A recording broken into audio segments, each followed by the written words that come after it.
નમસ્કાર, dB live ન્યૂઝમાં આપનું સ્વાગત છે। આજરોજ ગોધરા એલસીબીના અધિક પોલીસ કોન્સ્ટેબલ કેતનકુમાર દેવરાજભાઈને બાતમીદાર મારફતે બાતમી મળેલ હતી કે હાલોલ શહેરના ગોધરા રોડ ઉપર આવેલી ક્રિષ્ના હોટલની પાછળના ભાગે આવેલી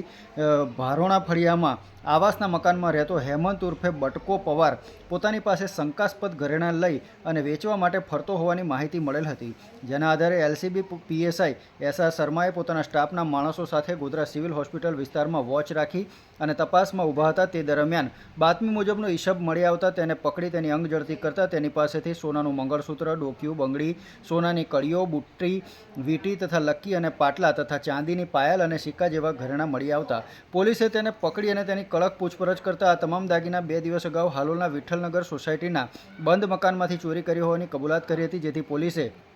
આરોપીની ધરપકડ કરી વધુ તપાસ હાથ ધરી છે। એલસીબી પોલીસ સ્ટેશનની આ કામગીરીમાં એલસીબી પીએસઆઈ એસઆર શર્માની સાથે અધિક હેડ કોન્સ્ટેબલ સોમાભાઈ અર્જુનભાઈ તથા assistant police constable Ketankumar Devrajbhai નાઓએ ટીમવર્કથી પ્રશંસનીય કામગીરી કરી હતી અને અનડિટેક્ટ ગુનાને ઉકેલવામાં સફળતા મેળવી હતી। હાલોલ ટાઉન પોલીસ સ્ટેશન ખાતે 2 દિવસ અગાઉ જ આ અંગે ચોરીનો ગુનો નોંધાયો હતો, જેની વિગતો જોતા આ વિઠ્ઠલનગર સોસાયટીના બંધ મકાનમાં ચોરી થવાનું જાણવા મળ્યું હતું।